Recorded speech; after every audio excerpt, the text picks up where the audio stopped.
So let's speak a little bit about Eliyahu Hanavi. There's a lot to speak about. I have somewhere here like a whole book that he wrote about Eliyahu Hanavi, just about stories about Eliyahu Hanavi. So the simple, like historically, it was in a certain time, the time like that it was like kings in Am Yisrael. He was the rabbi of Eliyahu Hanavi. Whatever, he had like a certain time that he was one of the prophets that was going around and saying like, giving inspiration and instructions to different parts of Am Yisrael. And that was, that's pretty common. We had like quite a lot of those prophets. Much more than what we have in the Tanakh, by the way. It says in the Gemara, I think it's Megillah, that says that there was more than 1 million prophets to Am Yisrael. And those that were written is those that like whatever they said had like meaning for the future generations. But there was a lot of prophets that we don't have their like what they said because it was just prophecy for their time, whatever message for them individually or for the people around them that they gave them instructions, whatever it is, something that is more like local and private. Anyhow, so he's not the only prophet. We had like quite a bit of prophets. So what's so special? Why we speak so much about Eliyahu Hanavi? So we see that in the Gemara and the Zohar, we have a lot of insights about like Eliyahu Hanavi that actually he, because of is the source of his soul and because the spiritual work that he did through his life, he gained a very, very important part that joined to his soul, which is the souls of Nadav and Avihu, the sons of Aaron. So yeah, okay. So I'll just like to make sure that we're all on the same page. Aaron, a Kohen, he had 4 sons, right? And from those 4 sons, so Nadav and Avihu, in the first like ceremony that they had in the Mishkan, something happened there and they passed away, right? So those parashot of Shmini and Achreimot is like dealing with the death of those 2 sons of Aaron, and we see that the Torah speaks about it in length. You see that it's like something very big that happened there, and there's all kinds of commentaries about what exactly happened. By the way, for me, like the best interpretation is the Or Chaim HaKadosh in the beginning of Parashat Achreimot. If you want to look it up, is giving it very, very positive note, the way that about them. Anyhow, definitely, even with like so-called like negative interpretations for whatever happened there, but even according to that, definitely their soul was in a very, very high level. And there's a midrash that Moshe Rabbeinu told Aaron that his 2 sons were in a higher level than he tells Aaron, your 2 sons were in a higher level than us. That they were chosen like a korban. That Hashem like took them to be elevated and like to sanctify Hashem's name.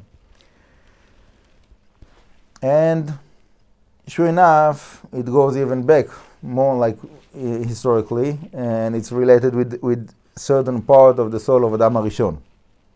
Okay, and all of that came into Eliyahu Hanavi. Okay, so Eliyahu Hanavi, because of certain like preparation that he had, so he got the merit to that those souls became to be part of his soul. And that made him to be something that is like different than other prophets. Also Pinchas, right? And Pinchas, so Pinchas actually is the first that took the souls of Nadav and Avihu, right? He was a grandson of Aaron, and he took those souls. And then the Zohar explains that Pinchas, so that's a question, if Pinchas is Eliyahu Hanavi, it's the same person, also like same physical body, or is like another reincarnation, that Pinchas turned to be Eliyahu Hanavi in another lifetime. So there is discussions about it also in the Zohar, also in the Gemara, but simple understanding is that Pinchas is Eliyahu. Okay, that's most of the opinions, I believe. And sure enough, if that's not enough, so when he need to pass away, so his body like disappeared. Yeah, and it says that like there was some kind of a chariot that took him to the heavens. Okay, and the way they explain it is that he basically turned to be something that is more like an angel than a human being. Yeah, so usually a human being that in time that he needs to pass away, so his physical body stays in this world, and his spiritual body goes to the world of souls. Okay, so the whole discussion, what does it mean, the world of souls, heaven, hell, whatever it is, there are all kinds of different options. That's a different class. But for Eliyahu Hanavi, it's not really clear what happened with his physical body. Okay, it says vayale b'se'ara shamayma. So what does it mean? That word b'se'ara. So the way that they explain it, that there is a certain like spiritual place that is like between the spiritual and the physical, that is called se'ara. So Eliyahu Hanavi left his physical body there, and then when he needs it, so he comes from the world, from the spiritual worlds, through this place that is called se'ara, to take the garment of his physical body, and then he can come to this world and to do whatever is the mission that he gets from Hashem to do. But anyhow, Eliyahu Hanavi, as far as we know today, is basically more like an angel than just a regular soul. There's many souls of many tzaddikim. All the tzaddikim, their souls are active in the spiritual realms, and sometimes they get to be revealed in this world to give a certain message. So that's common by the souls of the tzaddikim. But he's different. He's not like the regular souls of tzaddikim procedure. He's more like an angel procedure. Okay? But because he was a human being with a physical body, so in a certain way it's easier for him to do certain missions that are in this world than other angels. That it's also possible for angels to come and to do certain missions in this world, like we see in the many stories about Avraham Avinu with the angels, and Manoach and the angels that got revealed. Whatever, there's many stories about it. But it seems that by Eliyahu Hanavi, it's more like fluent, natural, because he already had like a lifetime as a human being in this world, maybe a few lifetimes. Anyhow, In the future? Before we get into the future, I want to say that many people, they understand that it's like limited to death, meaning that if Eliyahu Hanavi appears, it's with a physical body, like a physical human being. But in my tradition, so it seems that no, there is a possibility like that, but it doesn't have to be like that. Usually it will come like the rest of the souls of the tzaddikim, which is like only spiritual. Right? So when someone is like learning something, you learn something and you don't understand what you're learning, and you pray to Hashem, please give me inspiration to understand what I'm learning, and all of a sudden you get oh, now I understand it. So in a way you can say that this is like a certain like Gilui Eliyahu, revelation that is like comes with somehow through Eliyahu Hanavi, in a way. Okay, everything comes from Hashem, but the Eliyahu Hanavi is one of the main channels for specific missions related to many things in the world. Anyhow, that's about today. Okay, there's more to discuss. Okay, Brit Milah, the Eliyahu Hanavi is coming to every Brit Milah.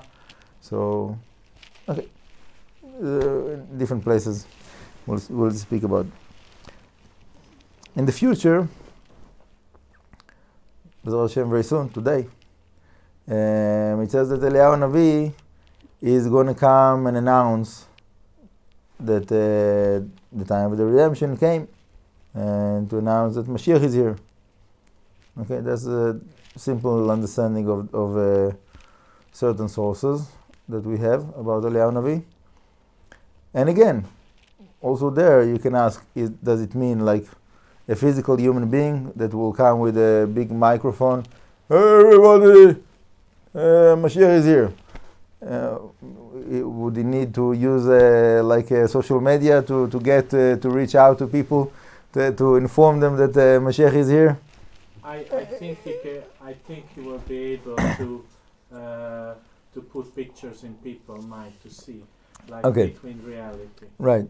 So that's basically the direction of what I'm saying. That I don't think that we have to limit ourselves to such a physical appearance of Eliyahu Hanavi.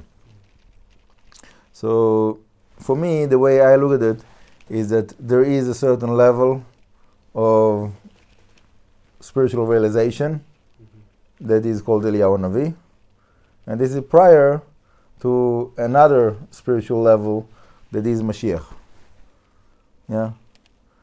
So I'll be happy to have also like people with physical body, yeah, Eliyahu Hanavi, Mashiach, and like all of those good people to be here, like also, physical with us to drink tea and eat cookies. That will be fun, but it very likely that it will be in a different way. That it will be like just spiritual levels.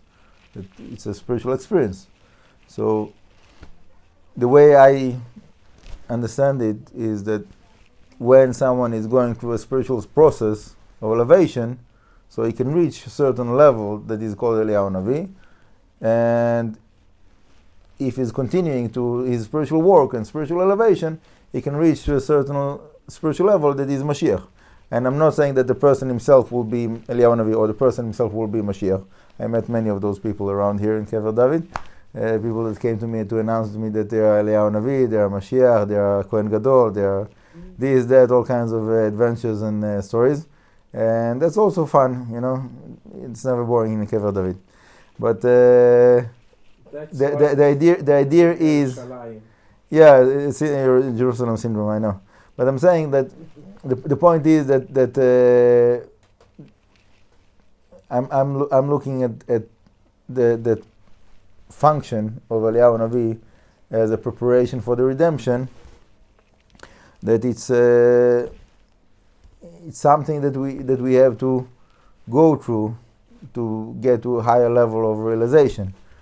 And B'ezrat Hashem soon for everybody. Amen. Ken Yeh Ratzon.